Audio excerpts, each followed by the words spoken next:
Bienvenue dans Comprendre la finance, le podcast qui vous aide à lire la réalité derrière les chiffres. Aujourd'hui, on plonge dans un sujet aussi discret qu'essentiel, les taux d'intérêt.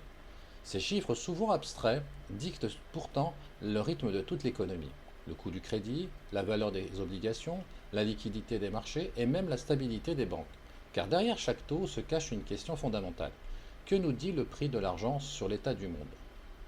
Un taux d'intérêt, c'est le prix du temps. En effet, quand vous prêtez de l'argent, vous renoncez à l'utiliser aujourd'hui. Le taux est la compensation pour ce renoncement et pour le risque que vous prenez. Plus le risque est élevé, plus le taux monte. Les taux d'État sont considérés comme sans risque. Les taux bancaires ou corporate intègrent une prime de risque. C'est la base de toute la valorisation financière. Une question se pose naturellement: qui décide des taux d'intérêt? En réalité, aucun organisme ne fixe tous les taux. Les banques centrales, comme la Banque centrale européenne, la BCE, ou la Réserve fédérale américaine, la Fed, déterminent les taux directeurs, c'est-à-dire les taux auxquels elles prêtent des liquidités aux banques ou rémunèrent leurs dépôts. Ces taux constituent le premier maillon de toute la chaîne financière. Lorsque les banques centrales augmentent leurs taux directeurs, le crédit devient plus coûteux. Les banques prêtent plus sélectivement, la consommation et l'investissement ralentissent, les pressions inflationnistes diminuent généralement. A l'inverse, lorsqu'elles baissent leur taux, le financement devient moins cher, le crédit est facilité, l'investissement et la consommation sont encouragés et l'activité économique est stimulée. Mais les banques centrales ne contrôlent pas tous les taux.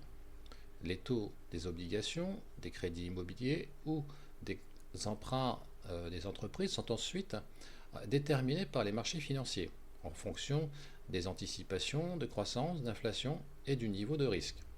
Les banques centrales donnent l'impulsion. Les marchés transmettent cette impulsion à l'ensemble de l'économie. Pendant des décennies, le LIBOR, London Interbank Offered Rate, a été la boussole des marchés. Mais après les scandales de manipulation, il a été remplacé par des taux fondés sur des transactions réelles. Le SOFR, Secured Overnight Finance Rate, aux États-Unis. Le SONIA, Sterling Overnight Index Average, donc au Royaume-Uni.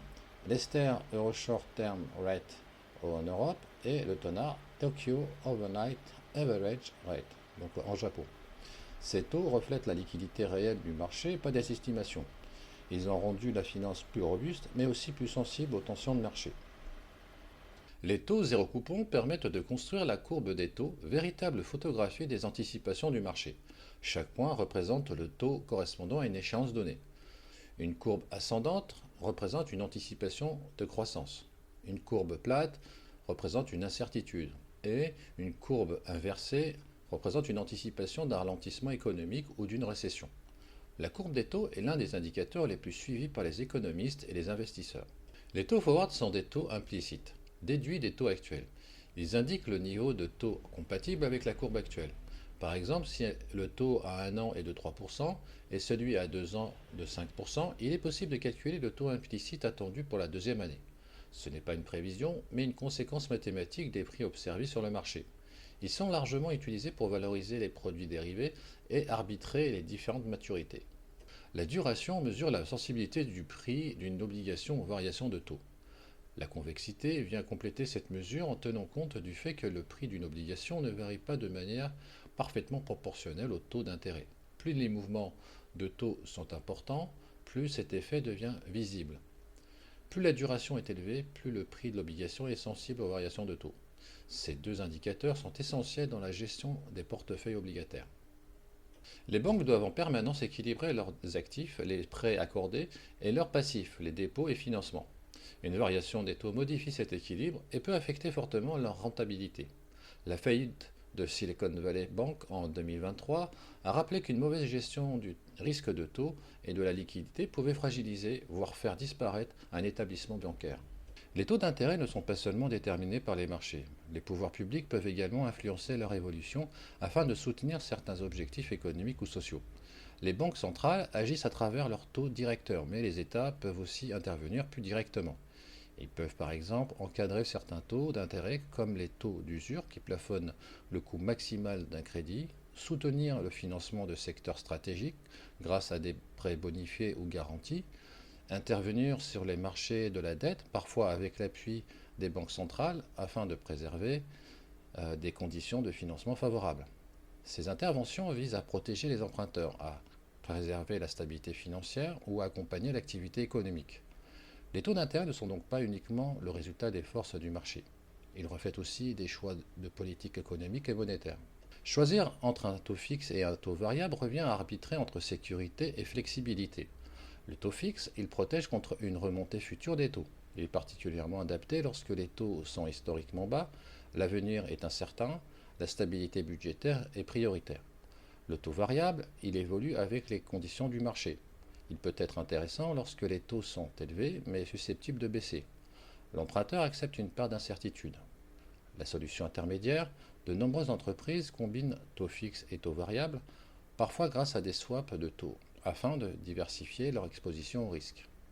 Intéressons-nous maintenant au cas réel d'Orange Country, le pari qui a mal tourné. En effet, en 1994, le comté d'Orange en Californie gérait plusieurs milliards de dollars de trésorerie.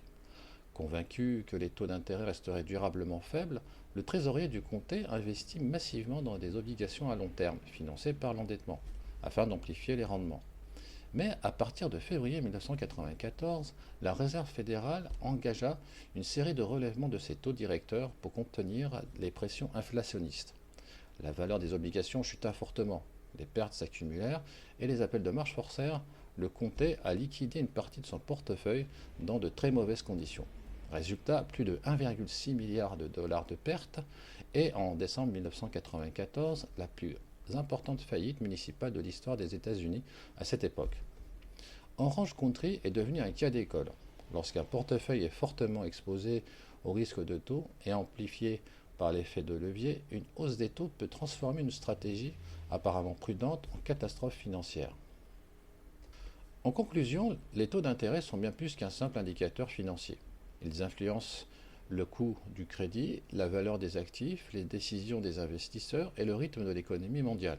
Comprendre les taux, c'est comprendre comment le temps, le risque et la confiance façonnent les marchés.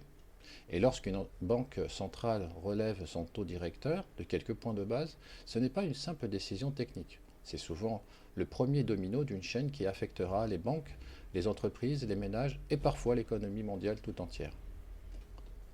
Merci pour votre écoute. Si cet épisode vous aide à mieux lire la réalité derrière les chiffres, pensez à vous abonner, à le partager et à laisser un avis. Et retrouvez également mon livre Le pilotage de la performance, déconstruire les illusions pilotées avec lucidité, disponible sur Amazon. A très bientôt dans Comprendre la finance.